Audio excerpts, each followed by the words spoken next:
manhood. Manhood is the isthmus between two extremes, the ripe, the fertile season of action when alone we can hope to find the head to contrive united with the hand to execute. Each age has its peculiar duties and privileges, pleasures and pains. When young, we trust ourselves too much. When old, we trust others too little. Rashness is the error of youth, timid caution of age. In youth, we build castles and plan for ourselves a course of action through life. As we approach old age, we see more and more plainly that we are simply carried forward by a mighty torrent, borne here and there against our will. We then perceive how little control we have had in reality over our course, that our actions, resolves, and endeavors, which seem to give such a guiding course to our life, are but eddies of the mighty stream that rolls to its appointed end. In childhood, time goes by on leaden wings, 10, 20 years. A lifetime seems an endless period. At manhood, we are surprised that time goes so rapidly. We then comprehend the fleeting period of life. In old age, the years that are past seem as a dream of the night, our life as a tale nearly told. Childhood is the season of dreams and high resolves, manhood of plans and actions, age of retrospection and regret. There is certainly no age more potential for good or evil than that of early manhood. The young men have, with much propriety, been denominated the flower of a country. To be a man and seem to be one are two different things. All young men should carefully consider what is meant by manhood. It does not consist in years simply, nor in form and figure. It lies above and beyond these things. It is the product of the cultivation of every power of the soul, and of every high spiritual quality naturally inherent or graciously supplemented. It should be the great object of living to attain this true manhood. There is no higher pursuit for the youth to propose to himself. He is standing at the opening gates of active life. There he catches the first glimpse of the possibilities in store for him. There he first perceives the duties that will shortly devolve upon him. What higher aim can he propose to himself than to act his part in life as becomes a man who lives not only for time but for eternity? How earnestly should he resolve to walk worthily in all that true manhood requires? There are certain claims, great and weighty, resting upon all young men, which they cannot shake off if they would. They grow out of those indissoluble relations which they sustain to society and those invaluable interests, social, civil, and religious, with all the duties and responsibilities connected with them, which are soon to be transferred to their shoulders from the venerable fathers who have borne the burden and the heat of the day. The various departments of business and trust, the pulpit and the bar, our courts of justice and halls of legislation, our civil, religious, and literary institutions, all in short that constitute society and go to make life useful and happy, are to be in their hands and under their control. Society, in committing to the young her interests and privileges, imposes upon them corresponding claims and demands that they be prepared to fill with honor and usefulness the places which they are destined to occupy. Young men cannot take a rational view of the station to which they are advancing or of the duties that are coming upon them without feeling deeply their need of high and peculiar qualifications. Every young man should come forward in life with a determination to do all the good he can and to leave the world the better for his having lived in it. He should consider that he was not made for himself alone, but for society, for mankind, and for God.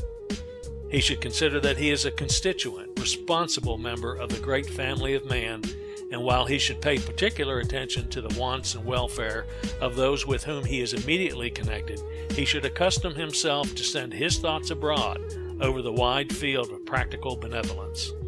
There is within the young man an uprising of lofty sentiments which contribute to his elevation, and though there are obstacles to be surmounted and difficulties to be vanquished, yet with truth for his watchword, and relying on his own noble purposes and exertions, he may crown his brow with imperishable honors.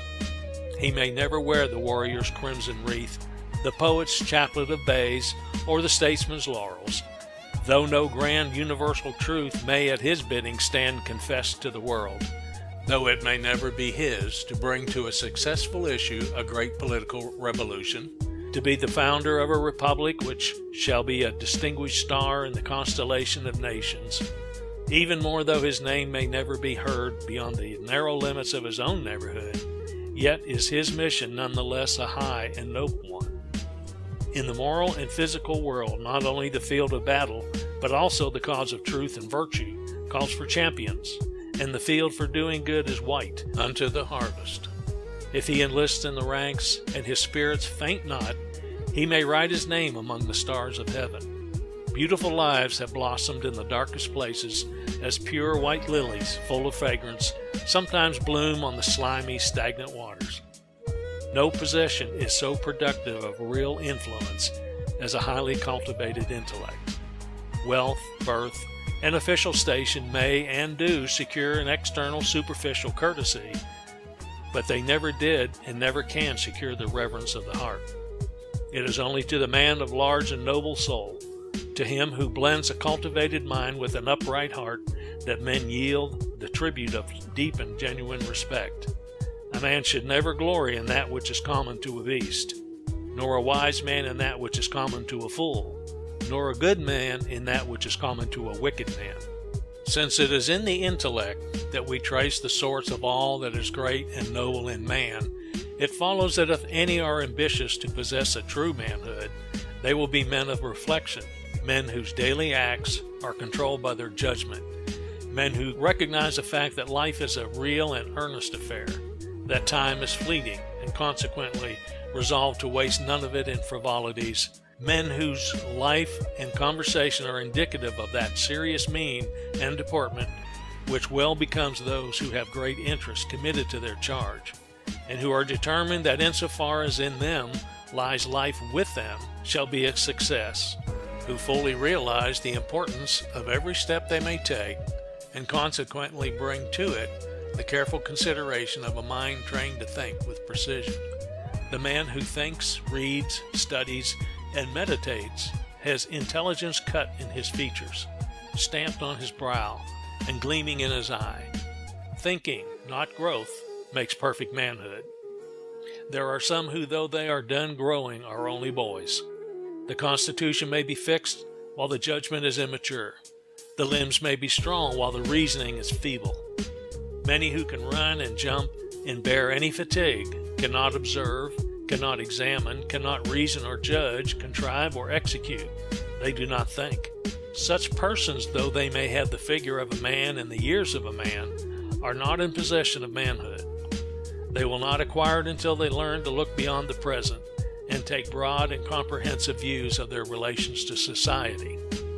As we often mistake glittering tinsel for solid gold, so we often mistake specious appearances for true worth and manhood. We are too prone to take professions and words in lieu of actions, too easily impressed with good clothes and polite bearings, to inquire into the character and doings of the individual. Man should be rated not by his hoards of gold, not by the simple or temporary influence he may for a time exert, but by his unexceptional principles relative both to character and religion.